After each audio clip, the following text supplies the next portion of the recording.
tout début de la formation, ils avaient un niveau de compréhension très bas du sujet par rapport à la désinformation, les discours des haines en ligne.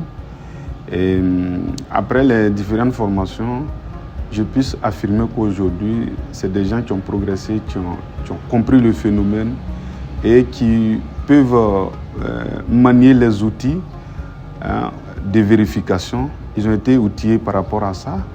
Ils ont été formés sur ces différents aspects, les différents types et les outils avec lesquels on travaille.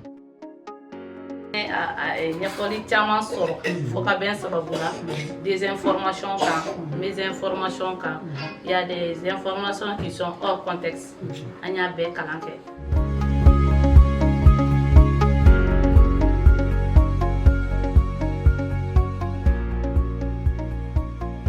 En tout cas, mes impressions, c'est que globalement, nous constatons que le projet Fokabin a été bien accueilli dans la région de Caille.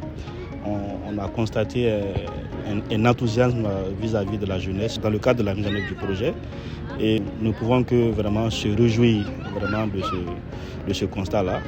Et nous disons vraiment bonne chance pour la suite des activités du projet Fokabin à Serge-Fort-Kamangoro. Effectivement, sur le terrain, nous avons observé de très belles choses. Dans un premier temps, nous avons rendu visite aux influenceurs communautaires. Nous avons vu que c'est des gens qui ont été bien formés et ils ont compris, ils sont prêts à faire le boulot.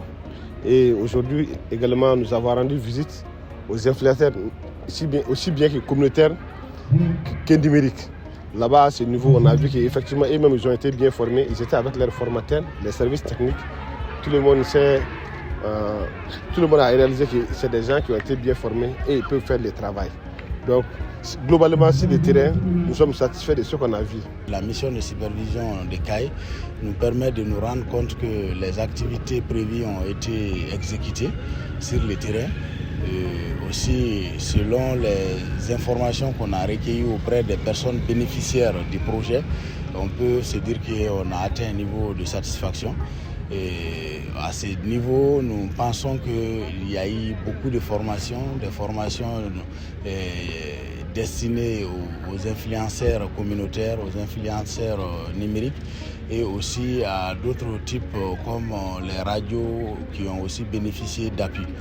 Et donc au niveau de CAI, pendant la mission, nous avons rencontré les jeunes, nous avons rencontré des grains qui ont aussi la possibilité aujourd'hui, après cette formation, de pouvoir diffuser leur savoir et aussi d'être considérés comme des personnes de référence pour pouvoir détecter les fausses informations au sein de la population.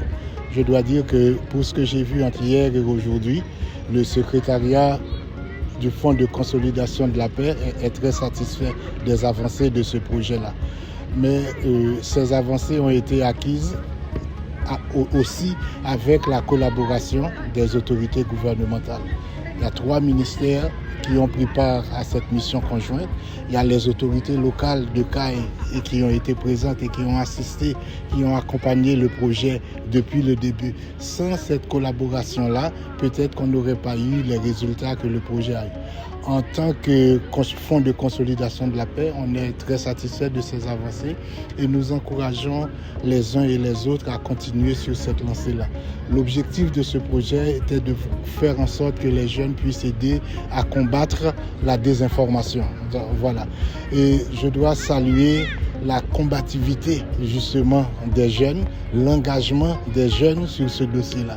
J'ai assisté à une initiative ce matin qui montre vraiment que les jeunes, au moins au niveau de CAI, sont totalement engagés, totalement investis dans la lutte contre la désinformation.